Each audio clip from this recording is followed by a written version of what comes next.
Assalamualaikum warahmatullahi wabarakatuh. Bertemu lagi bersama saya Mimi. Di video kali ini saya akan membahas tentang karakter dan gaya hidup seseorang yang akan mudah terkena GERD dan anxiety. Nah teman-teman, sebelumnya bagaimana apa udah mencoba terapi yang saya berikan ya dari 1 sampai 6 ya, bagaimana perubahannya bagi teman-teman yang sedang melakukannya, yang berminat mencobanya ya silahkan coba ya, tapi cobalah secara konsisten dan sabar karena terapi itu tidak langsung sembuh ya. Jadi kalau bagi udah yang mencoba itu harus konsisten dan sabar karena penyakit GERD dan anxiety bukanlah penyakit yang dilakukan sebentar, misalnya kita minum obat hari ini besok langsung sembuh, itu tidak ya. Kalau saya sendiri ya sudah saya ceritakan di video sebelumnya, itu up and down ya teman-teman, kadang sembuh kemudian kambuh lagi, sembuh lagi, kambuh lagi, sampai alhamdulillah sekarang 90% saya udah sembuh ya. Bisa dibilang 100% tapi saya masih ada sedikit gejalanya, dan saya memang belum bisa keluar berpergian sendiri yang jarak jauh ya, cuman tinggal itu aja lagi. Itu sebenarnya karena memang belum ada juga kepentingan, makanya saya belum mencoba. Nah teman-teman, buat teman-teman ya kenapa sih kalau kita bicara tentang GERD dan anxiety ya, bicara tentang asam lambung dan MAH, kalau kita lihat kenapa sih orang-orang yang sering jarang makan gitu tapi dia tidak kena GERD ya, tidak kena MAH gitu kan. Mungkin bisa jadi faktornya ya seperti ini. Setiap kondisi kita itu berbeda-beda ya. Gejala GERD dan anxiety itu juga berbeda-beda setiap orang ya, sedangkan gejalanya pada diri kita sendiri aja setiap hari beda-beda ya teman-teman. Jadi kondisi kita dengan kondisi orang lain kadang-kadang tidak bisa disamakan. Nah ketika orang yang misalnya dia sering makan, dia cuman sesekali makan tapi tidak pernah terkena MAH, mungkin saja tubuhnya sudah terlatih sejak kecil seperti itu ya. Jadi bisa jadi gaya hidup teman-teman ya harus diubah. Misalnya teman-teman dari kecil itu dibiasakan sarapan. Nah ketika dewasa karena kesibukan teman-teman jarang sarapan, itu sebenarnya bisa memicu MAH, asam lambung, apalagi sampai GERD dan anxiety ya. Karena saya alami seperti itu karena saya dibiasakan selama ini sarapan, kemudian karena kesibukan lupa gitu ya.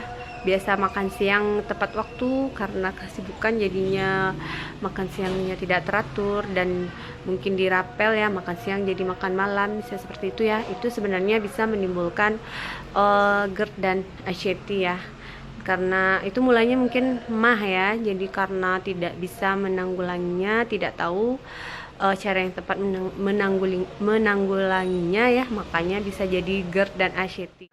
Nah kemudian ya teman-teman, yang biasanya mungkin makannya 3 kali sehari ya, karena kesibukannya jadi berkurang jadi 2 kali sehari atau sampai 1 kali sehari, itu juga bisa memicu ya. Itu kalau dari sisi pola makan ya. Kalau saya dulu memang seperti itu, saya dibiasakan sarapan, biasa makan siang ya teratur. Jadi ketika bekerja jadinya rapel gitu, sibuk ya, makanya disitulah mulai ya. Dan waktu itu saya memang nggak biasa makan sarapan mie instan ya. Jadi waktu kerja saya suka makan mie rebus ya, mie rebus pakai cabai, terus pakai teh es ya, terus ya seperti itu ya. Padahal perut saya itu kalau pagi sebenarnya nggak bisa diisi seperti itu. Nah ada kalanya orang itu nggak siap perutnya menerima seperti itu. Itu bisa jadi faktor teman-teman akan mudah terkena MAH ya. Itu ya yang pertama. Itu kalian tuh harus tahu, teman-teman harus tahu badan kondisi kalian itu ya gimana ya. Kebiasaan itu jangan sampai dirubah yang dari kecil ya kalau soal makan, karena itu udah terbiasa ya. Kalau merubah kebiasaan jadi perutnya kaget gitu. Nah kalau dari karakter ya, kalau dari karakter teman-teman ya, orang-orang yang bakal mudah terkena GERD dan anxiety itu yang pertama itu orangnya pemikir Nah, jadi segala sesuatunya dipikirin, belum terjadi udah dipikirin, belum terjadi udah dirisauin, belum terjadi udah distresin. Nah, gitu. Jadi orang-orang yang seperti ini akan gampang mudah terkena GERD dan anxiety ya. Saya sendiri seperti itu. Jadi hal-hal yang belum terjadi udah saya pikirin, hal-hal yang sebenarnya belum tentu akan jadi masalah udah saya pikirin itu bakal jadi masalah gitu ya.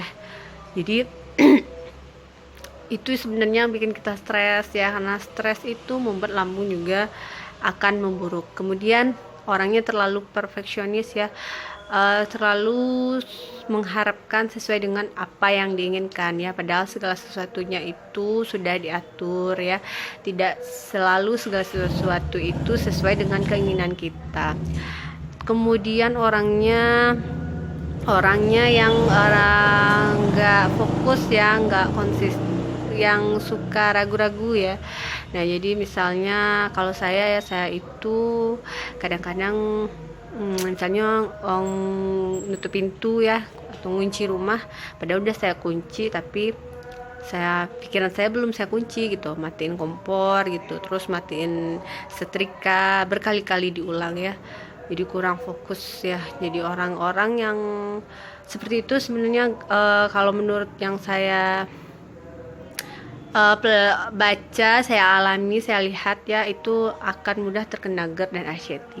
Jadi pelajarannya ya selama saya kena GERD dan anxiety, memang itu yang pertama ya teman-teman, itu sebenarnya kita intinya harus lebih enjoy lagi menjalani hidup ya, nggak semuanya harus kita pikirkan ya. Ya santai aja, mengalir seperti air ya, karena semuanya udah diatur oleh yang di atas. Nah, jangan dibikin stres ya semuanya. Jadi kemudian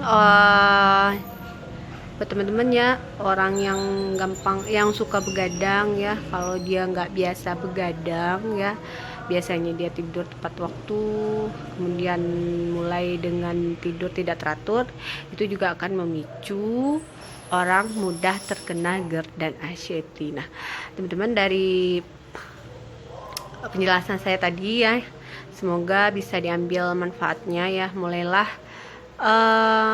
mengubahnya, semoga supaya teman-teman bisa sehat ya, yang belum kena GERD dan anxiety, supaya bisa mencegahnya ya, supaya tidak terjadi. Karena memang penyakit GERD dan anxiety ini memang bikin cemas ya, bikin pusing, bikin nggak tenang ya, memang merisaukan. Apalagi saya selama 3 tahun ya seperti itu, bikin depresi ya, nggak tahu jalan. Nah teman-teman, segitu dulu penjelasan saya di video kali ini. Mudah-mudahan bermanfaat, dan mudah-mudahan buat teman-teman yang sedang sakit ya, semoga cepat sembuh ya, insyaallah. Kalau konsisten pasti bakal sebatas izin Allah ya. Terima kasih yang udah nonton. Jangan lupa like and subscribe. Assalamualaikum warahmatullahi wabarakatuh.